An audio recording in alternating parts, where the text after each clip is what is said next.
경기도 의정부의 한 어린이 병원. 문 연 지 1시간도 안 돼 대기실이 환자들로 꽉 찼습니다. 119 분이 전화해가지고 아기가 지금 열이 39도 돼가지고 그 성모병원 가려고 한다고 하니까 환자들도 많고 이제는 마감해야 된다고 그러더라고요. 입원 병상도 모두 찬 상황. 예전 명절 땐 저녁 6시까지만 진료했지만 이번 연휴엔 밤 9시까지 문을 열기로 했습니다. 아기들이 갈 수 있는 응급실이라든가 이런 게 대가 점점 축소되고 있어요. 그 환자를 본다고 하더라도 배후 진료나 치료 종결이 안 되니까 그 아이를 자기들이 보고 딴 데 또 보내야 되는 거예요. 하지만 진료를 해도 MRI, CT 같은 정밀 검사나 응급 수술이 필요한 경우 결국 상급병원으로 향할 수밖에 없습니다. 의사소통이 어려운 소아 응급 환자 대응에 우려가 커지자 정부는 전국 소아 전문 응급의료센터 10곳이 연휴에도 24시간 운영한다고 설명했지만 불안감은 가시지 않습니다. 지난 주말 고열과 구토, 복통으로 병원을 찾던 4살 아이. 보호자가 119 구급대와 소아 응급센터 등 병원 14곳에 전화했지만 1시간 넘게 발만 굴러야 했습니다. 병원을 못 찾아서 얘가 죽나 이 생각이 들었죠. 언제 아플지 모르는데 응급실에 내가 갈 수 있을까? 이거를 고민한다는 자체가 조금 약간 코미디인 것 같아가지고.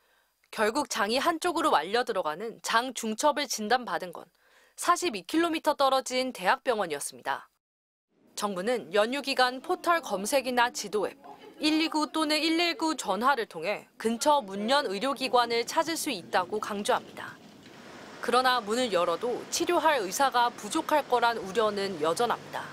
대한응급의학의사회는 이번 연휴 응급진료를 못 받는 환자가 하루 평균 10,000명에 달할 걸로 전망했습니다. MBC 뉴스 유서연입니다. 오늘 국회에서는 의료 공백 사태를 두고 대정부 질문이 이어졌습니다. 이른바 응급실 뺑뺑이를 돌다 피해를 입는 환자들이 많다는 지적에 한덕수 국무총리는 분명 어려움이 있다면서도 사망 사례가 잇따른다는 건 가짜 뉴스라며 역정을 냈는데요. 지금 응급실 뺑뺑이로 인한 사망 사고 사례도 잇따르고 있죠. 알고 계시죠? 잇따른다는 표현은 좀 과장입니다. 그거는 가짜 뉴스입니다. 가짜 뉴스예요. 죽어나가요? 어디에 죽어나갑니까? 그렇다면 실제 의료 현장은 어떨까요?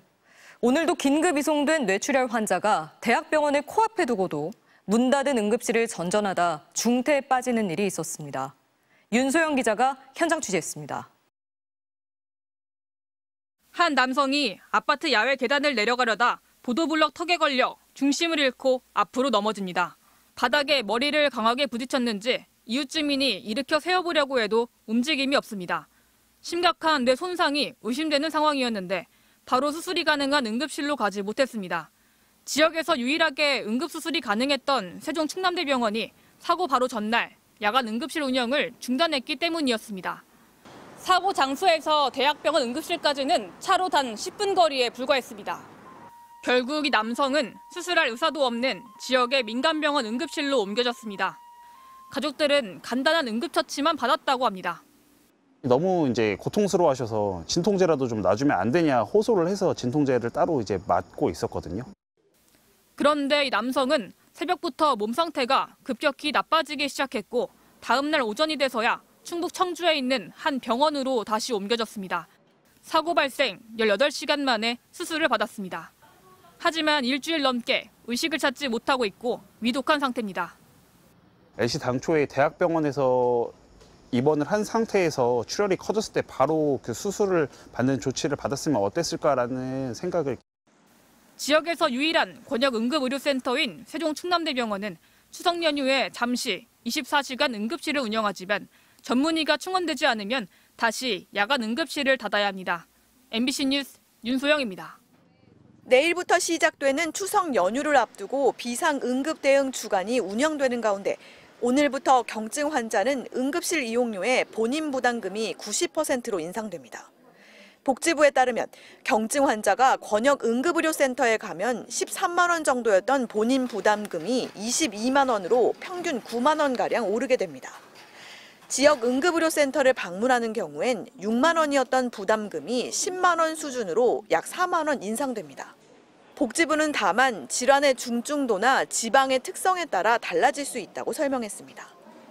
앞서 복지부는 지난달 23일 한국응급환자 중증도 분류 기준에 따른 경증, 비응급 환자가 권역응급의료센터 등을 찾으면 진료비의 본인 부담률을 90%로 올리는 내용의 국민건강보험법 시행규칙 일부 개정안을 입법 예고했습니다.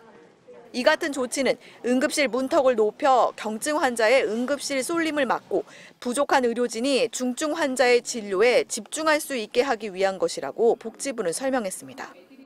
정부는 또 경증 환자의 병원 이용에 불편이 없도록 이번 연휴 문 여는 의료기관을 일평균 7,900여 곳으로 늘렸다고 밝혔습니다. 지난 설 명절에 비해 2배 이상 많아졌다는 겁니다. 응급의료기관은 매일 전국 518곳이 운영됩니다.